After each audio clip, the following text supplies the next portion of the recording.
Hello, it's Tamara Hunter, and today is day number 225 of 365 days of awesome. Celebrate success through service. I am so thrilled this afternoon to highlight someone that I actually follow.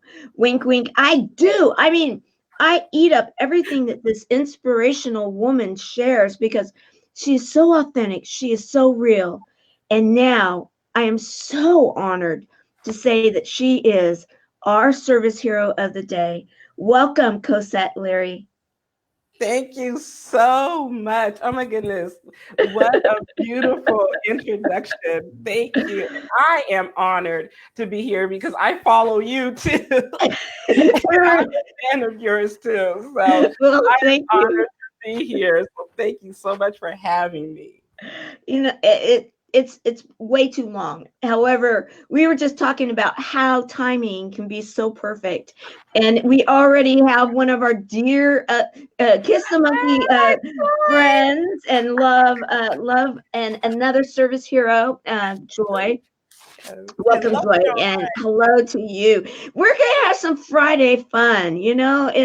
Yes, let's rock it in the house. We were talking about how life. Yeah, we should have some music. Celebrate. Woo, woo. Great. Come on. Dun, dun, dun, dun. Yes, there we go. And I brought this, and I'm going to start with a picture because I love this image. I Yes. love it.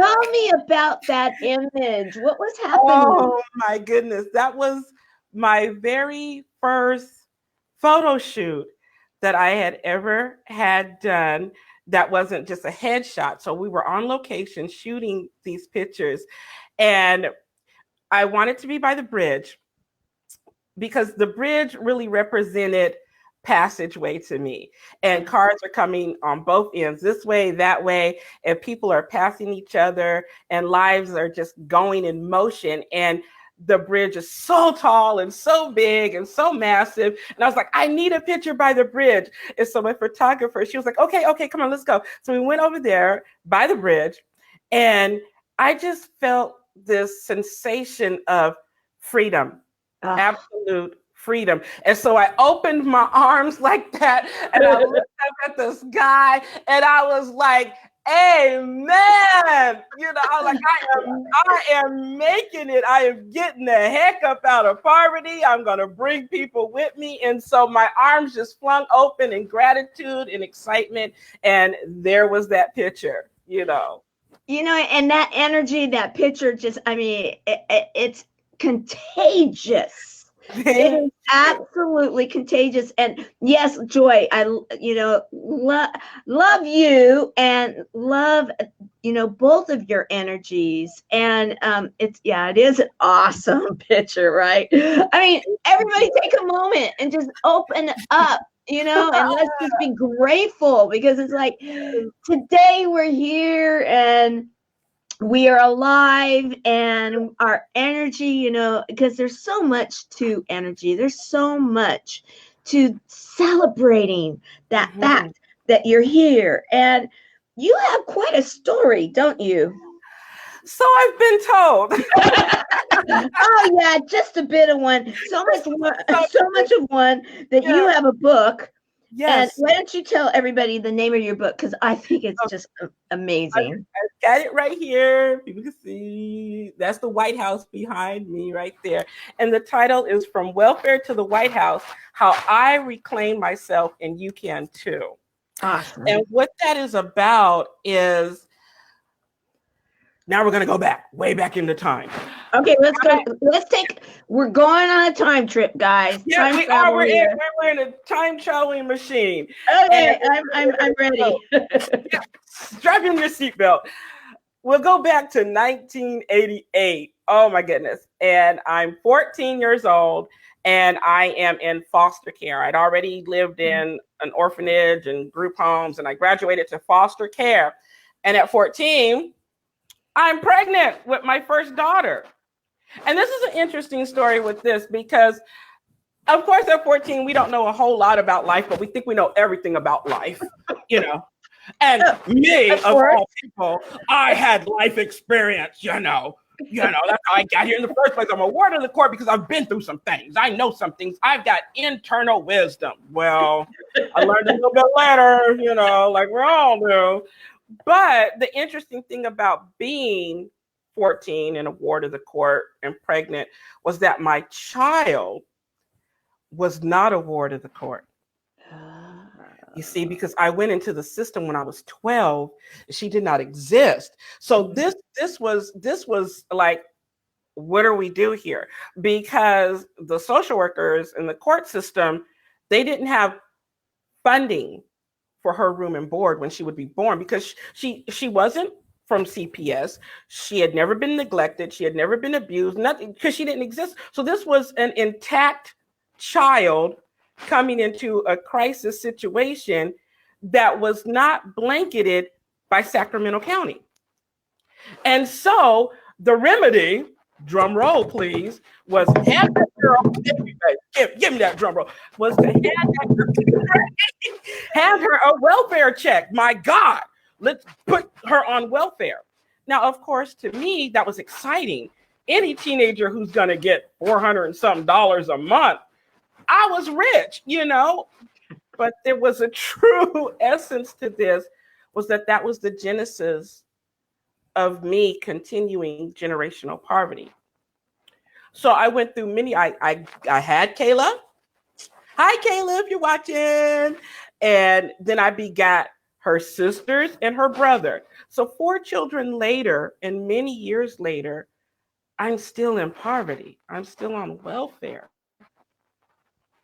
And I'm existing with an eking out of the corners of society. No one knew me. My caseworkers did, my eligibility workers did, and people who wanted to teach me to write a resume did. Right. But I had ambition. Can you believe it? I had the audacity to have ambition. I would go to my eligibility workers and say, hey, I got a great idea. I want to get higher education. Of course, I didn't say higher education because I didn't know that term. I would say, I want to go to college. I want to get a degree. And they'd say, that's great. They would get real crimson on me. That's great. But we want to concentrate on getting you a job. And I would say to them, the type of jobs that you guys help me get never allow me to be able to afford even fair market rent. Right. I can't afford anything without a degree, and I need your help. Yes, we understand. You've got a really, really good point. But the issue that we have is we want to get you off the system and get you work, And I said, well, I want to actually go get a degree and get off the system and be able to take care of me and my kids. Right. Well, I needed subsidized childcare. That's where they pay a bulk of your childcare and you pay a small portion. And, the kids get to go and make craft arts and things and bring them home and just pile up your house with that junk. And you try to put some in some storage bags or whatever and whatnot. Right. So I still have a few of those. Yes, exactly. Gold. Some of them we just can't part with, I know. It's like you can't do it. You've got to keep it and remind them.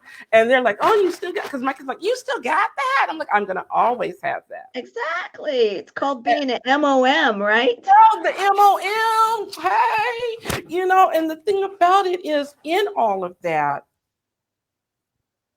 I had to listen to what they were saying and follow their guidelines so that I wouldn't get sanctioned for this, that, and the third. But you can get sanctioned. Oh, yeah, welfare will sanction you in a minute, even if you are trying to do something great with your life.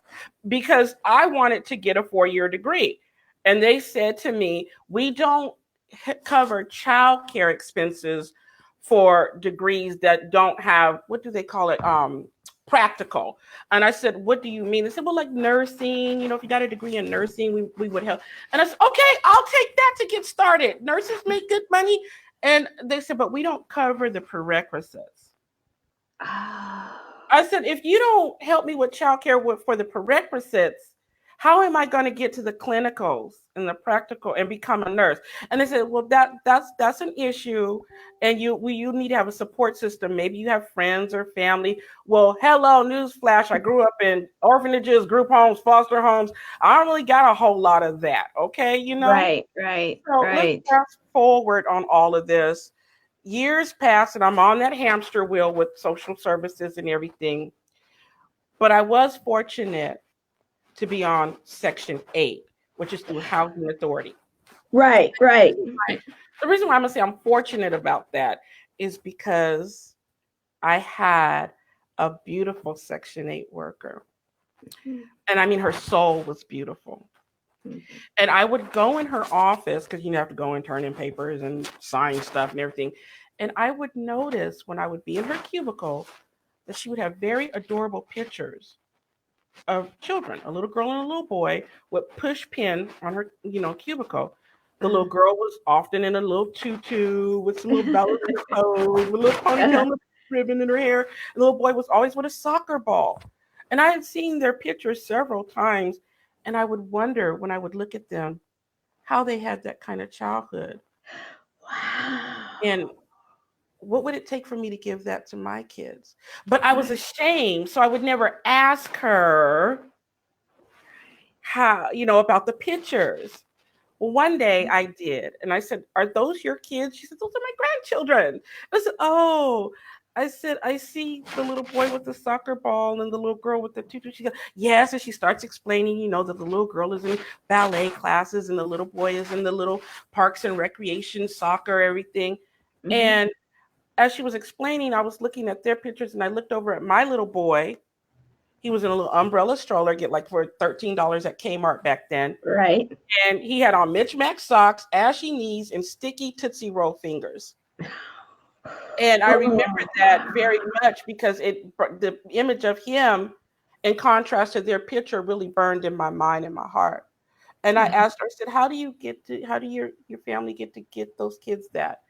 And she looked at me, and I could tell by her face expression, it dawned on her that yes, I was marginalized more than the conversations we had been having as I signed my John Henry on the bottom line of, yes, I'll be poor for another year, help me with my rent. Oh And she said to me, Cosette, what do you want to do with your life? And I said, I want to not be poor. I want to find a way to have what you have, but I don't know how. And she said, you're very intelligent.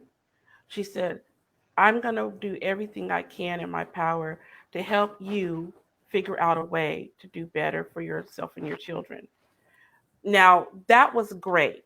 But on the other hand, that's Section 8, that was the Housing Authority.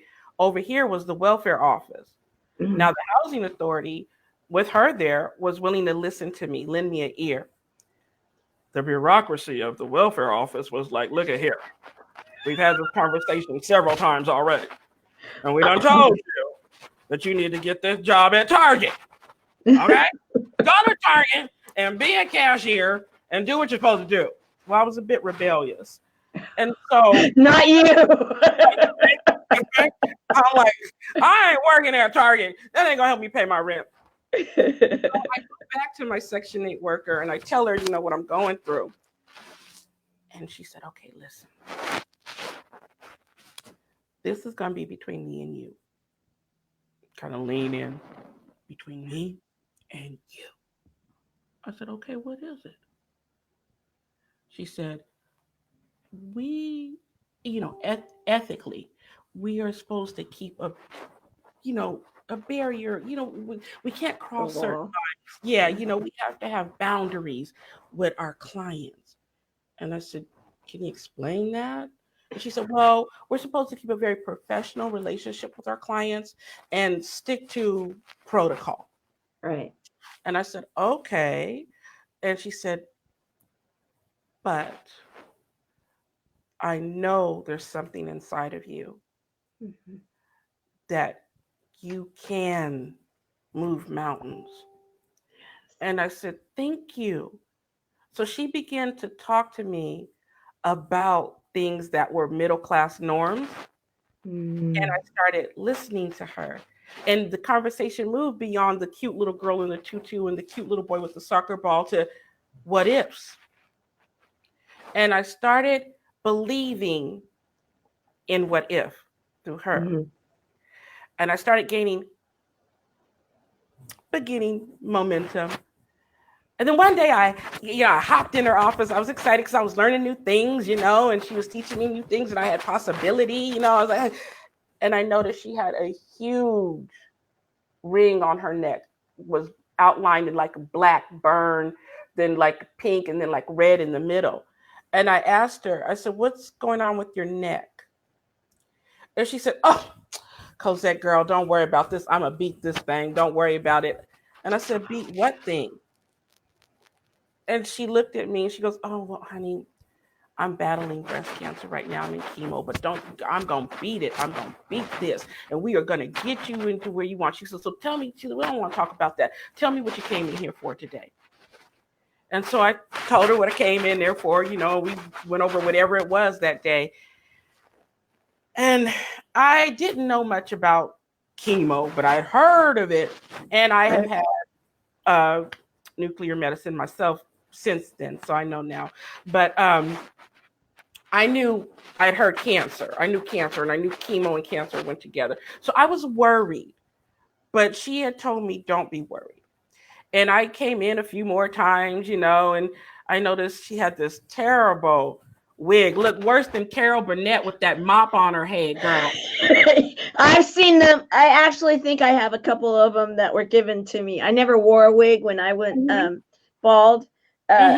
But I had them. I still do, actually. Girl, I think you probably looked better bald than with them wigs. Yes, honey. I had no problem being bald. So, Girl, yeah. My hat's off to you. Well, thank you.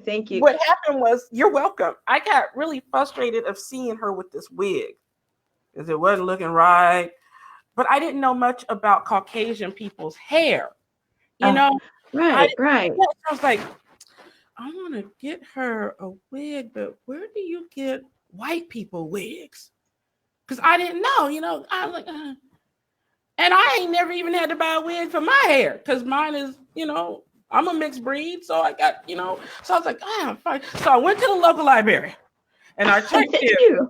Yeah. I went to the local library on their computer and I typed in luxury wigs for white women. And it brought up Paula Young wigs. And I had never heard of Paula Young wigs or anything, but they were gorgeous. And I knew we had an ethics issue. And I knew enough about, you can give a token gift to your right. Yeah. For $25. Well, this wig was $75. But she was worth every bit of it to me. I was like, so I ordered the thing. The one that looked like her hair used to look before all of this. And the little box came to my house. I was so excited. I went down to the housing authority. I got a hold of her, I said, we need to go to the bathroom. She said, what? I said, we got to go in the bathroom. She said, why do we have to go in the bathroom, Cosette? I said, just come on. Come push the code on the bathroom. Let's go in the bathroom. She said, okay. She goes, I don't know why we're going in the bathroom. So we go in the bathroom. She pushes the code. We go in the bathroom. And I said, wait. I stopped her at the door when we went in. And I said, gotta look for feet. She said, we gotta look for what? I said, Tamara, girl. I said, we gotta look for feet. I said, stand right there. I go to each stall and look under the ain't nobody. I said, all clear. Nobody's in here but us. She said, what in the world is going on? What are you doing? I said, look, I got something. I reached down in my purse and I pull out the little box. She said, what is this? But she read Paula Young. And I could tell by the way she read it. She said, what have you done? And I said, Jess, I know, but this gonna be between me and you. No one's ever gonna know. Nobody's even in the bathroom but us. So we opened the box and took off the netting and the locks just fell like corn silk, just down. And I said, let me put it on you. And I put it on her, and she stared at herself in the mirror, and she started to tear up. And she said, why did you spend money? Why did you do this? And I said, because you love me, and I love you. I'm sorry.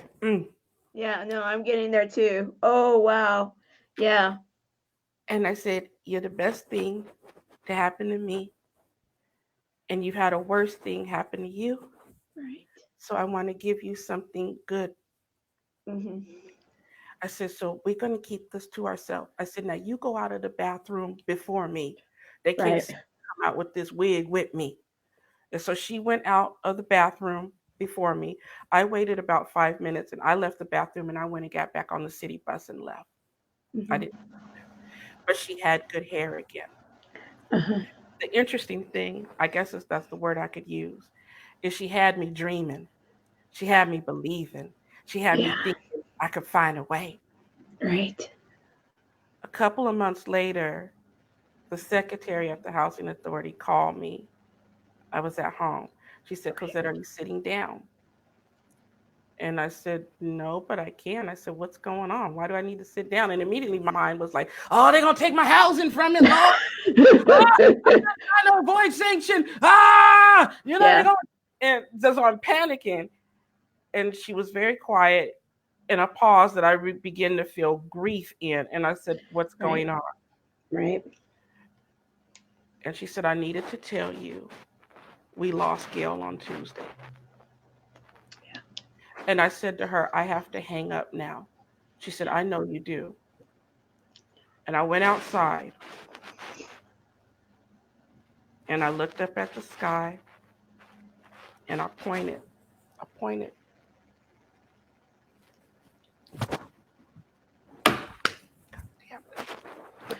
I said, Gail,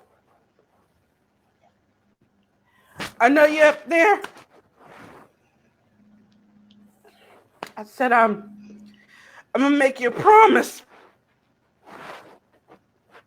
I'm going to finish what we started. I'm going to beat poverty. I'm sorry. That's okay. Wow. Yes. I mean, I don't think there's probably a dry eye, watching this right now. Yeah. I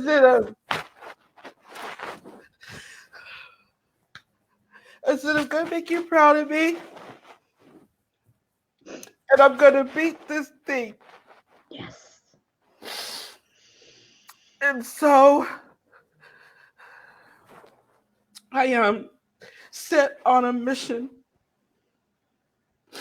I was determined, whatever it was going to take, because my Gail had paid her costs.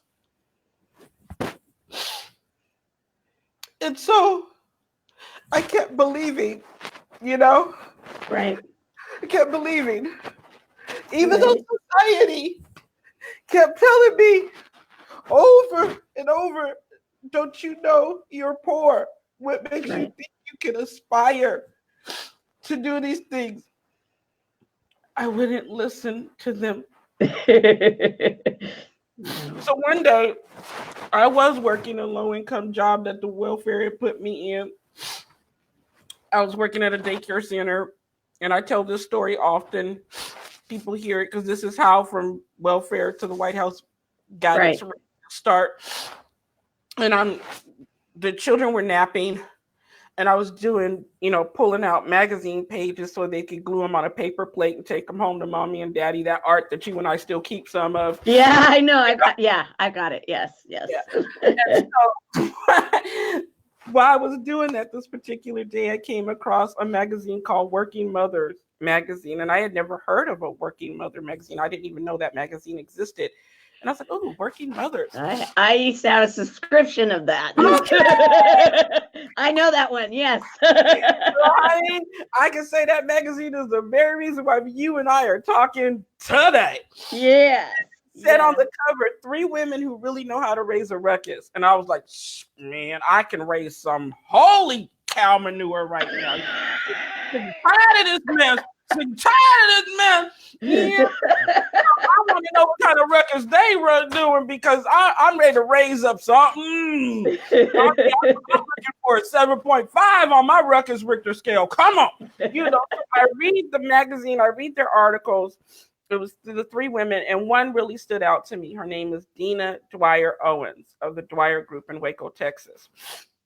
And what got me about her article and her story that kind of set apart from the other two, all the stories were good, but she was talking about how her and her family were having dinner at IHOP. And then Dina, if you're watching this, I love you. Hi.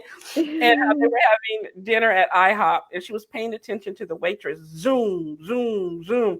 She said she was seeing the waitress hustle so hard for the tips. And she said she thought to herself, that waitress' feet must kill her at the end of her shift. Well, the interesting thing for her was she couldn't get the waitress out of her mind. Uh-huh. So by the time she got home and she's putting on her pajamas, getting ready for bed, she's still thinking about this waitress. And she said it dawned on her, wait for it, wait for it, wait for it. She said to herself, if it's that difficult for a woman working, what is it like for women on welfare? Somebody! What? What did I just read? Right. Let me read it again. I read it about I know I am not reading someone acknowledging women on welfare in a magazine, but I was reading that. So now, Tamara, I got to be honest with you. What can you do? It was a sensible thing, logical thing. Like I said, I took that magazine home.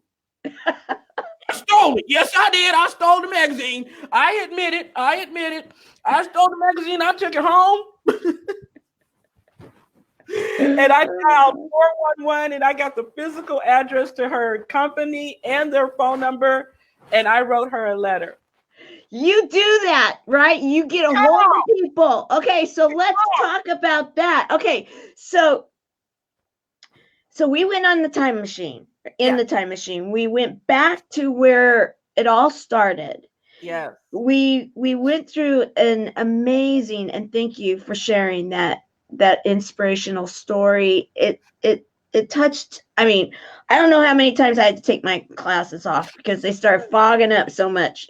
Because it really, really, of course, touched me on multiple different levels, and I know that there's plenty of others that were touched too. In fact, I will say this, just a little bit of levity here. We have one of our recent service heroes, Tamara and I. He's like, yeah, I fall too.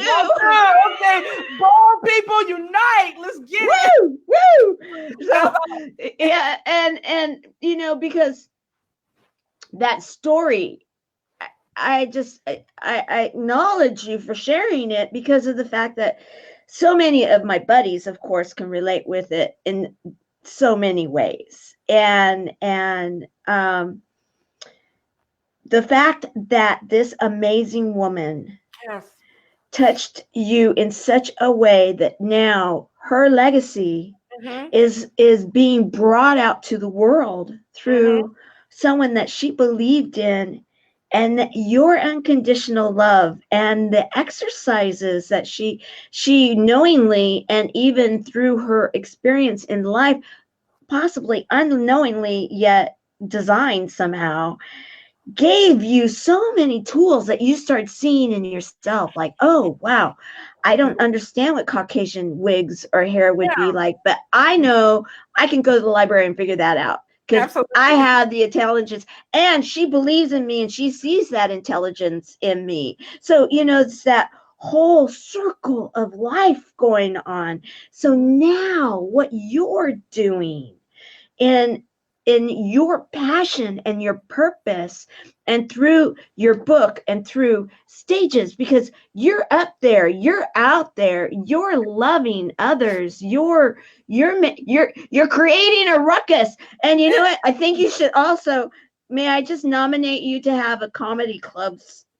get up there and use all your voices for your message, and you're good. I mean, I would definitely come and see you, pay for a ticket, because with all your voices and all your energy and your passion and where you take people, because you are absolutely incredible. And the fact that you're housing I know, back at you. You're housing a caseworker. What was her name again? I'm gonna say her name. Her name is Gail King. Gail King. Gail King. Bless you. Bless you. In fact, in my book, she's the very first person in the acknowledgments in the very back, when it gets down to where I'm not acknowledging, people in general in my life. And Gail King, Vancouver Housing Authority, she's the first one under that part in the back of the acknowledgments. I acknowledge you today, Gail King. I acknowledge you for the story that you just shared with us, Cosette, in regards to Gail, because you know what? The bottom line is this, is that we all have that service hero inside of us. We're recognizing you as a service hero. And in truth, we are also, in your story of being a service hero, we are also acknowledging Gail as the service hero that she was for you. Mm-hmm. And because one belief, one act of kindness, one unselfish attitude, one open door to a life unknown and yet desperately wanted, and that person that helps to unlock that door, maybe even not opening the door, but allowing the key to be even given to someone like yourself, to say, okay, there's the door, here's the key. Now you have to do the work. Absolutely. You got to figure it out. You have to fight those battles that you're going to fight. And like you did with your voices and your faces and everything, it wasn't like it was an easy process. No. However, now you're out there up on the stages. Mm-hmm. You're out there with your community, and you are out there letting people know that they too can go from warehouse or welfare to the White House. Mm-hmm. Right? Well, yeah. Thank you so much. Absolutely. And the story in that, from welfare to the White House, is that I went from all of what we've already talked about. And when I wrote Dina the letter, she got in contact with me through her executive secretary to let me know that she read the letter. Her and I correspond email for 2.5 months, I believe it was. And then she flew me out to Waco, Texas as an honored guest to her franchise monthly board meeting.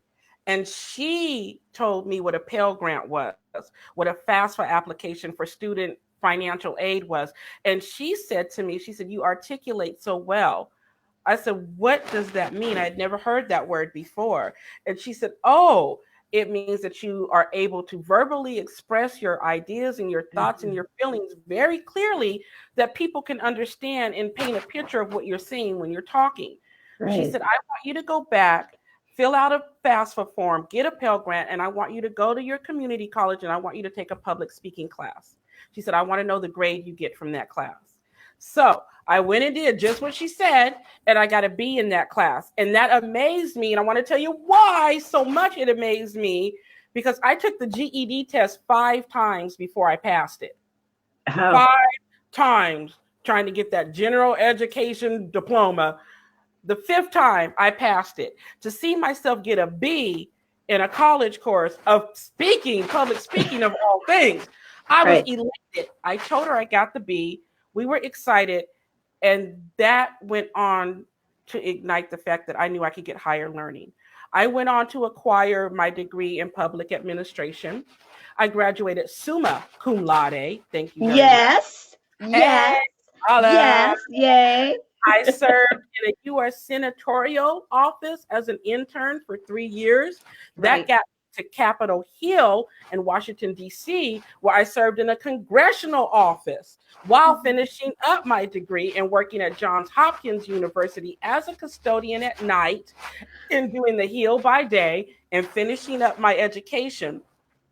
Well, when I graduated, I also, by that time, had become an alumna of Brookings Institution, which is a very prominent think tank in Washington, D.C., and I have my certifications through them. I would take senior executive political classes there as well. Well, when I came back from the East Coast and came back to Washington State, where I live on the West Coast, I called Dina and told her I had graduated and I want to go public. I want to speak. And here we go. Get ready. She said, I have the perfect person to introduce you to. He's a good friend of mine, and his name is Greg Reed. And she said, okay, I'm sending you to San Diego, Mission Bay, and you're going to stay at the Dana Resort, and you're going to be in the ballroom with Greg and everybody there. And that's where I met Sharon Lecter and Frank, who's the founder of the Make-A-Wish Foundation, and Brian Smith, everybody. And I was within the crowds that I was in the little circles, I was the only one talking poverty. And people were looking at me. I love it, the picture. People were looking at me kind of like, But they were saying that I had a noble ambition. My ambition was in Gail's honor, in Dina's honor, and Carol Dugat's honor, who is Dina's executive secretary, and in my honor, and the honor for my children, and in honor for other low-income people who have dreams and don't know how to fulfill them. My ambition was to make sure that whatever I did in my life, it touched the lives of the most underdog people in the world, the unsung heroes, if you will, who are every day trying to forge their identity while they are hook, line, and sinker, ball and chain, hooked to a system that tells them, understand your casting system. Right. And so now the book is From Welfare to the White House, because I went from being a single mom on welfare to actually, serving in the pinnacle of our country. Right. And I want to say something, because I've talked about Gail and I've talked about Dina. I have another hero in my life, because I'm bragging about this book. Yes, I said bragging. Go ahead. I give you full permission. Brag on. I'm bragging about this book. But see, this is going to be a really interesting coincidence, because I have two Gails in my life. One has gone on to glory, and I love her. Right. And then there's another Gail, Gail Kaufman, who helped me she was my editor for this book. So God blessed me with two wonderful Gails who came in my life and walked hand in hand with me in my hopes and dreams. And so now the Gail that I still have physically here on this earth, who is my editor of my book, and she's going to be my editor of many, many more books, I feel that God blessed me with two Gails, two beautiful women, to help someone who had a big dream and a small budget. Yeah, a few of us understand that one. Yeah, girl, I got that champagne tasting, that beer budget. But we got good beer on the beer budget. But so that's what happened. I listened to Gail King at the Housing Authority tell me that I could dream. I followed what she said. I got in touch with Dina, and Dina led me to Greg, and I did acquire my education, and then I wrote this book and got my second Gail, Gail Kaufman, and now I am on a platform celebrating what dreams will come. That's what I'm doing, and encouraging people. But I want to just say one other thing, a valuable lesson that I learned while I was on the Hill is, and it caused me to look up the definition of the word poverty. Because I hear poverty all the time, impoverished, poverty, but what did poverty really mean? So I went to Webster's Dictionary. Okay. I looked up, very official, girl, very official. I looked up poverty, and it simply stated that it means having a lack of. It didn't say a lack of money. It Uh-huh. said a lack of. Huh. And I learned during my time with some of our nation's most powerful women that there was another level of poverty that wasn't financial. It was poverty of self worth, Right. poverty of self esteem, Right. poverty of just having hope and having Mhm. real purpose. I Mhm. heard a lot of women say they felt fake, and I'm looking at these women, I'm like, you guys are everything I want to be, and you feel fake. So that allowed me to know that we are more similar and more alike than different. That's Even if we right. come from different economic backgrounds or Right. educational we are the human nature of being human.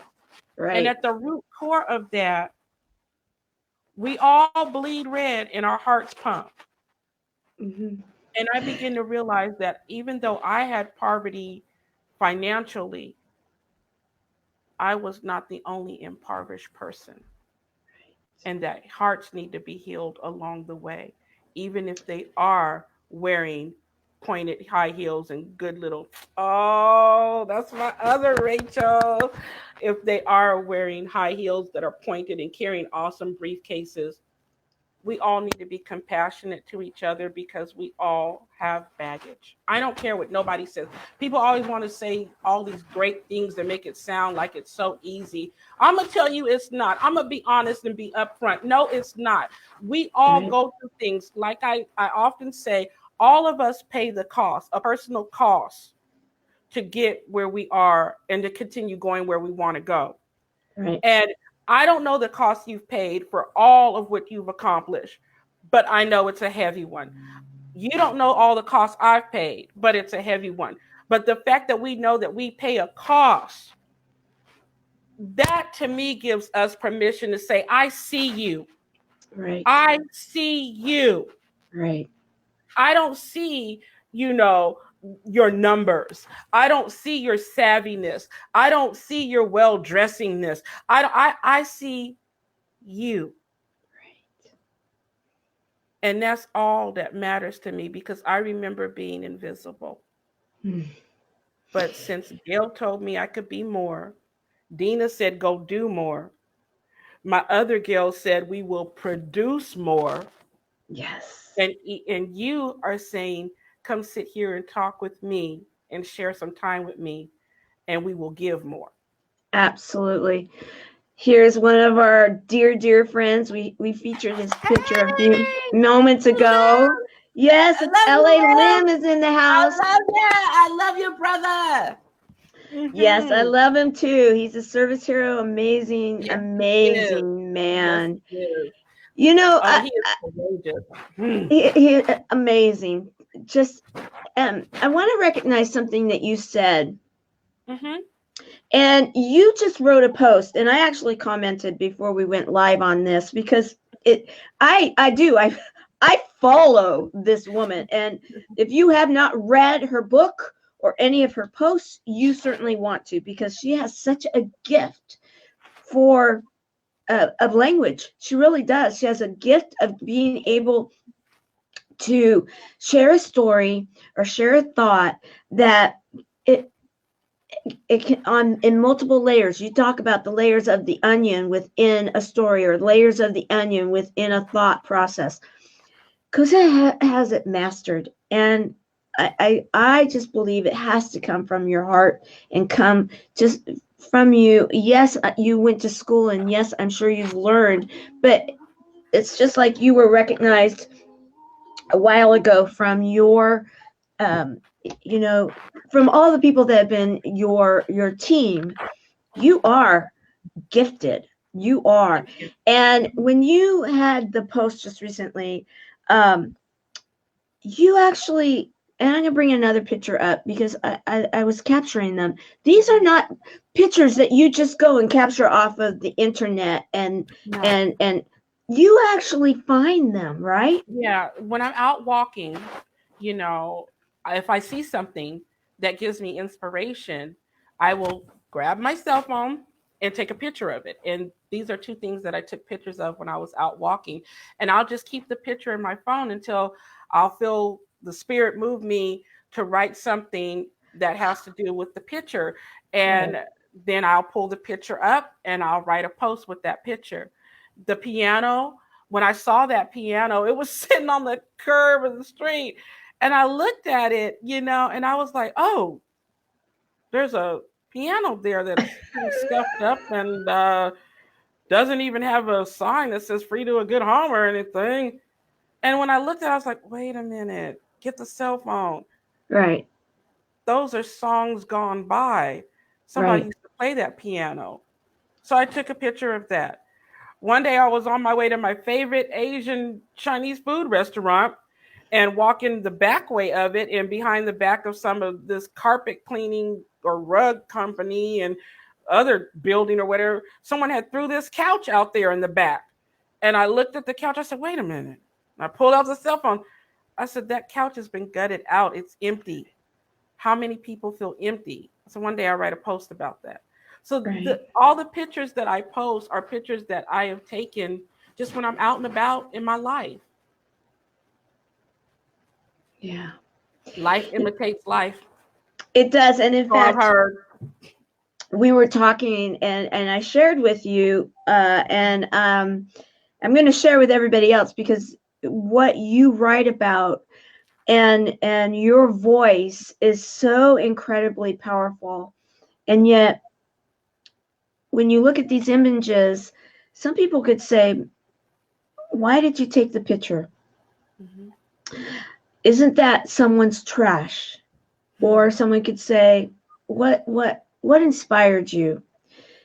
And the thing that just really hit me today when I was reading your post about the couch is that it hit home for me in such a way, because your writing has a way of saying, okay, I'm not alone. Okay, today I'm having this kind of a day.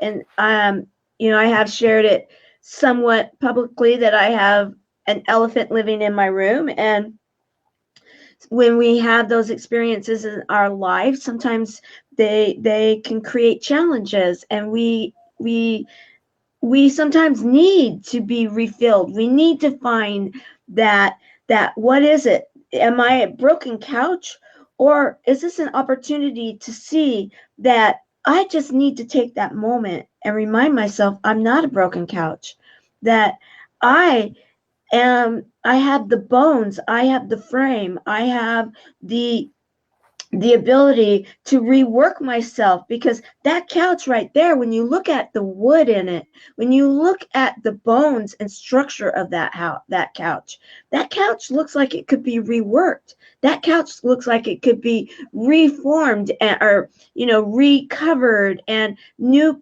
cushions, and could be made into this beautiful, comfortable, amazing opportunity for someone to just relax and be in a moment of gratitude and meditation and relaxation and fill themselves back up again. And I saw such hope in that couch. And I thought, how interesting. So when I asked you about it and you said, oh, yeah, I do this, I have a whole library of these that I take them and I save them until I have that inspiration. I thought, wow, you were coming on, and we actually had to reschedule because I at the last minute was asked to go somewhere, and you were gracious enough, and I said, that was not an accident.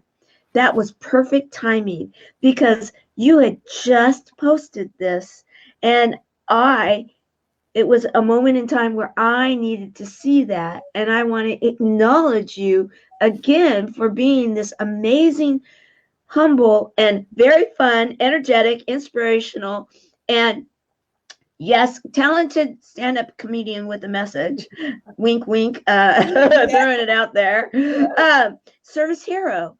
That I want to thank you for that. It really filled me.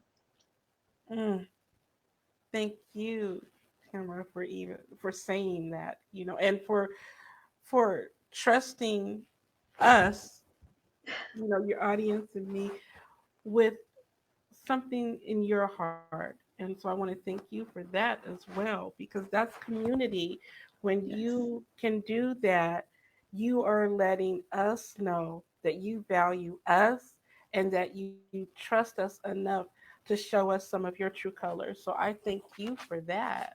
Oh, Really. we're in this together. This thing called life. It's like I Mhm. say it all the time. We're in this thing called life together, and I'm so grateful for that. You know, um, Thank you. What a moment. What a moment. Um, and yes, LA. Uh, Lim, he's like, yes, I vote you. We figured that out, Yeah, LA. yeah, We yeah, yeah, we figured that out, Lemuel. We were right before we lit live, and that's so funny. The third yeah. one in this, and there's one more. We'll bring up the picture again because there's one more missing that we haven't talked Oh, about. Yeah, yes, yes. that our Mr. other friend. Alon. Yes, Alon Torres, my Ooh, brother. yes, yes, yes. Yes. He's incredible. Hi, Yes, Amy. hello, Amy. Thank you for acknowledging. And Amy Morrison of the Friend Zone had a very fun time the other day. Was she and her partner there and on their show? The two of them co-host the Friend Zone, and just so much fun. And they get to the heart of the matter. I want to bring up one more image because this is Ah, another one that was another post. mm-hmm. And if you could wrap up this Yeah. image and what you were thinking about, because I thought, here I just went vulnerable and I just exposed, you know, what's going on, and you did the same thing with this post. Yes, yes. This post, this was in 2016. And for all of the incredible things that you and I have talked about, and, university, getting my degree, serving in senatorial and congressional offices, and all this stuff, when I came back to Washington, my state, within 48 hours, I was homeless. And that picture is me sitting on a bench at a motel that I was fortunate enough to get a room in. And the beautiful woman, Kay, at the motel took this. I asked her, "So will you take a picture of me on the bench?" And she took the picture of me there. And I stocked it away like the other photos. And one day I got the inspiration to write about not being perfect, Right. because during that time my life was far from perfect. I had done what society had told me that I needed to do in order to arrive.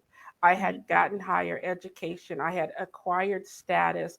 I had showed them that I had gumption, true grit, and whatnot. And I couldn't get a job anywhere, even graduating summa cum laude. And I will touch on this because this is a real issue. And through the grapevine, I heard from other people in my town, because you see, you have to understand that I also sat on different boards of directors Mm-hmm. of different nonprofits in my town, and gave, very real time insight to what an impoverished person would be feeling Mm-hmm. to the board often. And when I came back, I thought I would surely be a sure win. I would get a job. There's no way, oh my goodness, your girl has climbed the mountain. She's gone on up there, and she put her flag at the top of the mountain, and she did everything. Come on, she rolled up them sleeves, and she got her Rosie the Riveter all up in herself, and she was gone with it. Okay. She was gone with it. Okay. And I was like, absolutely. I shattered welfare. I took everybody's advice, and everything. And when I came back, there was an issue that I was not prepared for. And that was, I had become a threat. Wow. And I didn't know that. You see, no one in university taught me that I could become a threat. No Mm-hmm. one No. no one ever, and the threat, like I said, I heard through the grapevine of other people who were listening to me and explaining to me why I'm not getting hired anywhere. And it's because all the places that I was applying for jobs, I used to be the person that they served. And now, Oh. uh-huh. And Oh. come on, you get me? I used to be the population, the demographic, if you will, that they served. And Right. now And you pulled I yourself out of it through that education, through and it education. wasn't necessarily easy, and it wasn't Oh, necessarily within the formula that they no, wanted you. no, it wasn't. Because me and my children and my oldest daughter, we had to develop our own formula. So I started going to school during the day when they were going to school, and I started working at night as a caregiver while they slept at night, so I could get my degree. Right. Because see, they took my child care away from me, because they didn't want to. They were like, no, we're not going to, pay for this, so whatever. So what I wasn't prepared for was that a lot of the directors were afraid that since I could go from being on welfare Mm-hmm. to obtaining my education, to serving in these political elected offices, to acquiring extra education from think tanks and everything else, what I was told through the grapevine was they were afraid that within 6 months to a year, I would have their jobs. And no one would bring me in. So that post with me sitting on the bench, I was homeless. I could not get a job.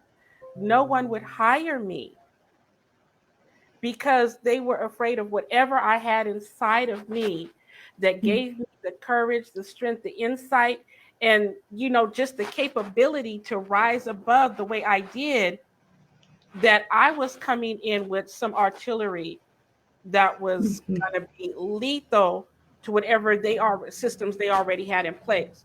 And so people weren't hiring me. So I'm on that bench, and I was not perfect that day. I'm not perfect every day. I'm still not No, perfect every day. no. And isn't it wonderful that we're not perfect? Yes.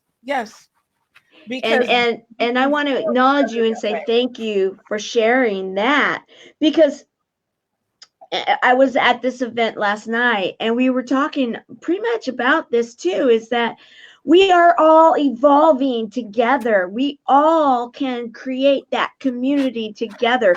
We can be there for each other to then accelerate and help each other together.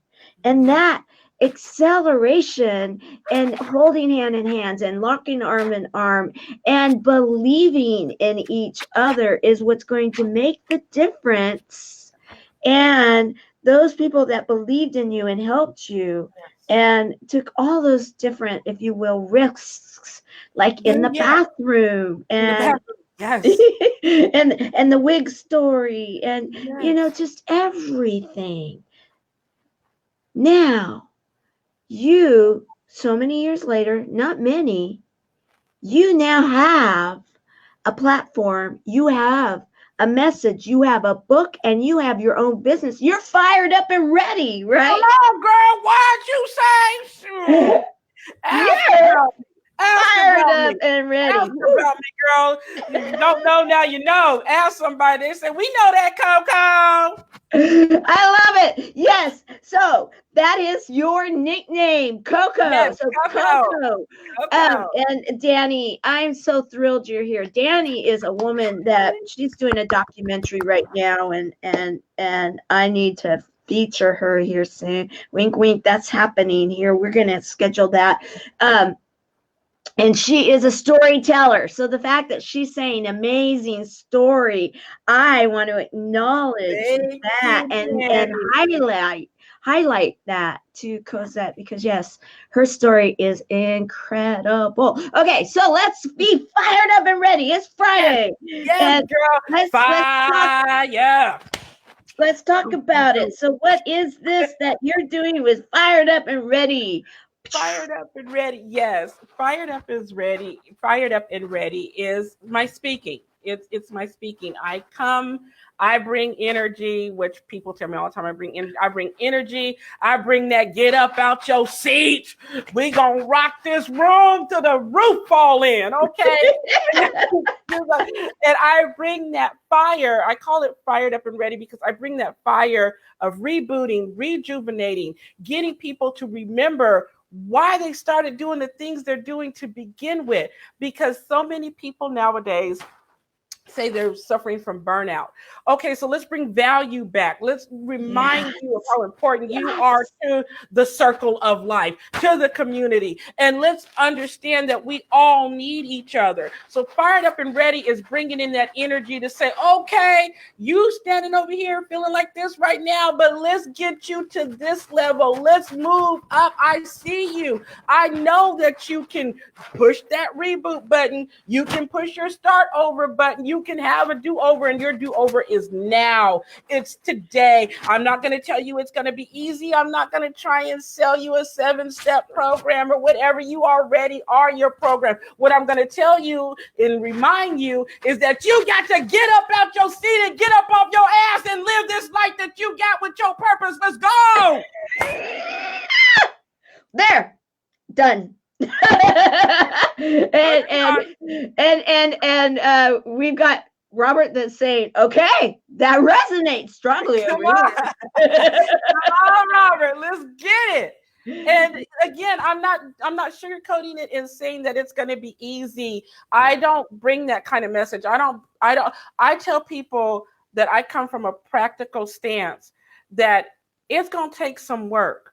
You're going to cry sometime. You're going to scream sometime. Hell, you might go get drunk sometime. I don't know. But if you keep doing it, I once heard this saying, if you feel like you're going through hell, keep going. Yes. You will get out of it. Okay. Yes. Yes. But you've got to keep going, and you've got to remember who you are originally. We are not here to copycat one another. We're here to support and lift each other up. We are all unique. You're unique. I'm unique. Let's be unique, and let's remember why we are here to do what we really want to do. Let's live this life before we die. Okay. And then here we go. Mic drop. Come on. Thank you, Amy. Thank you. And then Danny's saying, get it, girl. I love you, Danny. Thank you. Yeah. So that's Bring a message. I just set it out and did it. Yes. Come on. You know, I just absolutely adore you. I just absolutely adore you. And the timing could not be more perfect. And I have to say, personally, you have touched me in such a way that I needed your lessons today. I needed your inspiration today. I needed your joy, your laughter, and your heart, your tears, the tears that we shared, just all of it. Because sometimes we just, like we were talking about, and you were so gracious to say, okay, we're going to do this. And I just was like, what? Some days we all have those days. And you're like, okay. And so everybody that's watching today, I hope that you've enjoyed this time that we've had together as much as I have. I can't even say thank you enough, Cosette, for being who you are. Thank you.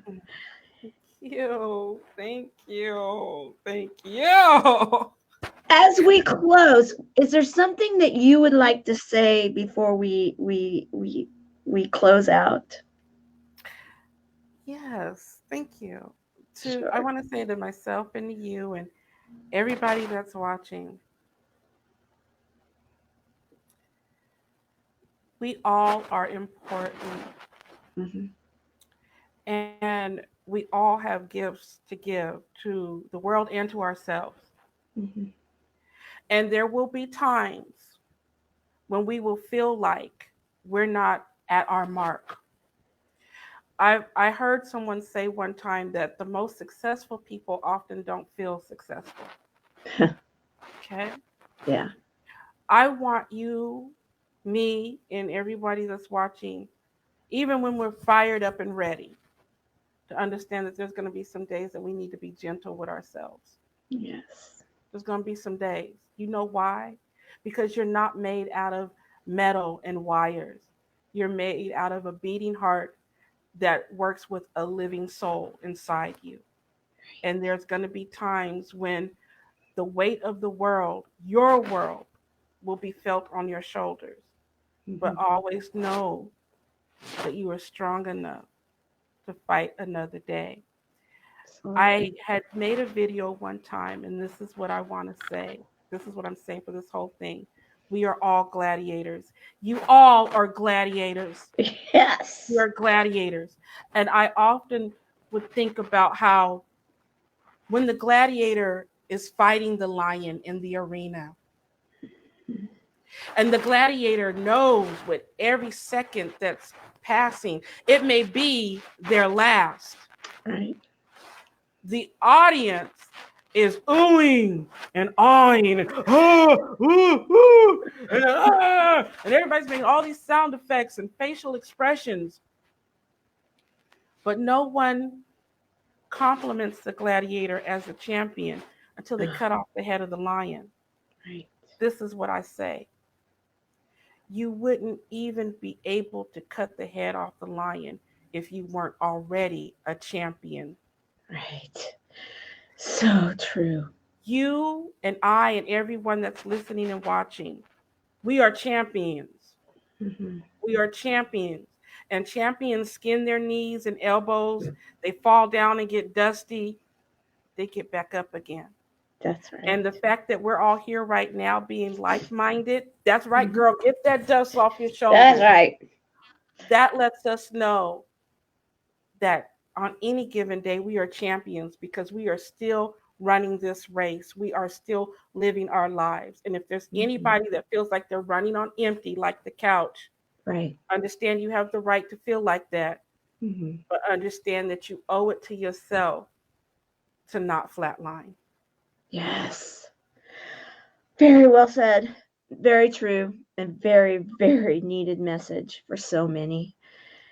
I am so honored, humbled, and just absolutely adore you. Thank you for being here today, my dear, dear friend. Thank you.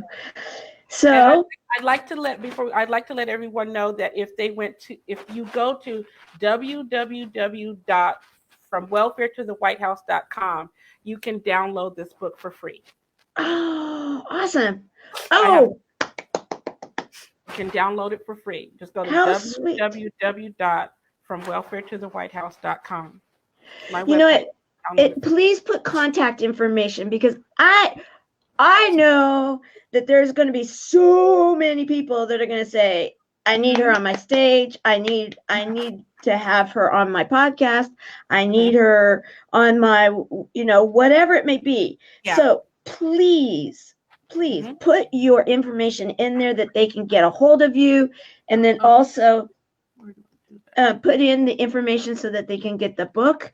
And I'm going to also, there's a couple of people here that have said a few things here. Let's see here. We have, thank you. Yes, thank you. And then so sweet to watch you both. Yes, thank you. Had a touch. Thank you for your love and grace. I appreciate that so very much, Danny. I appreciate you, Danny. And then we have a long one. We're going to be hidden here. I remember the first time I got a little screwdriver that was, let's see, the weight of the world was lifted off. Yes. My friend's enthusiastic. No clue. The weight of the world. Yes. So true. And then I did flatline at the back of a club. The bartender brought me back. But what I saw in that period cemented my future in a service role. Oh, Thank you for sharing, Robert. Thank you. Thank you. Thank you. You know, this has been an amazing, wonderful, little over an hour. Thank you for spending it with us.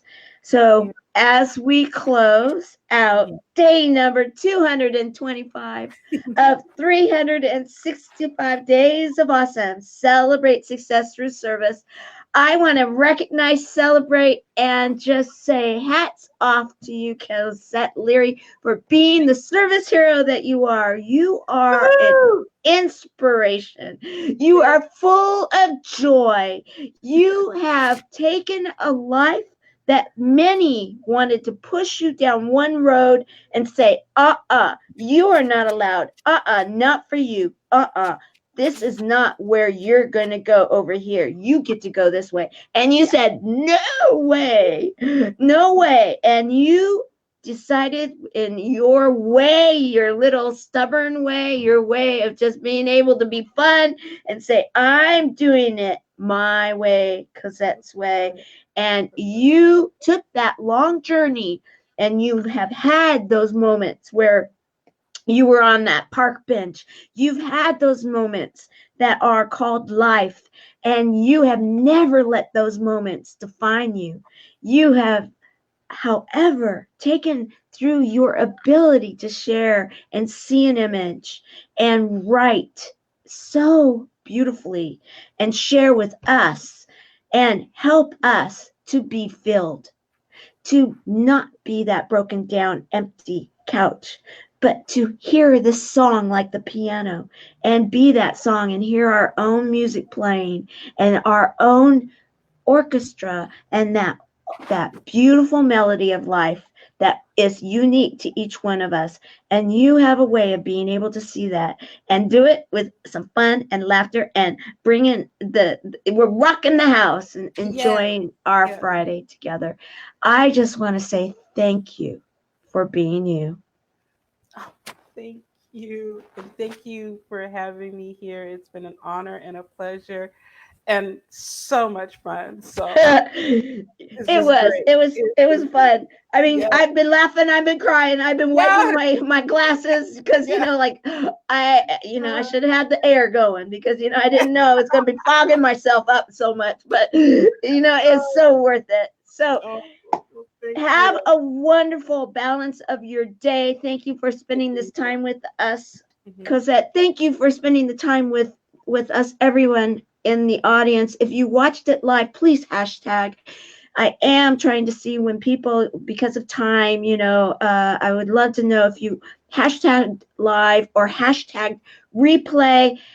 And then if you would like to share your story, comment and tell us.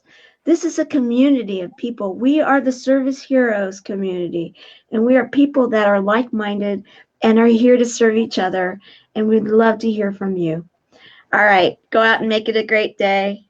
You too. Thank you. All right, I'll see everybody tomorrow. Bye.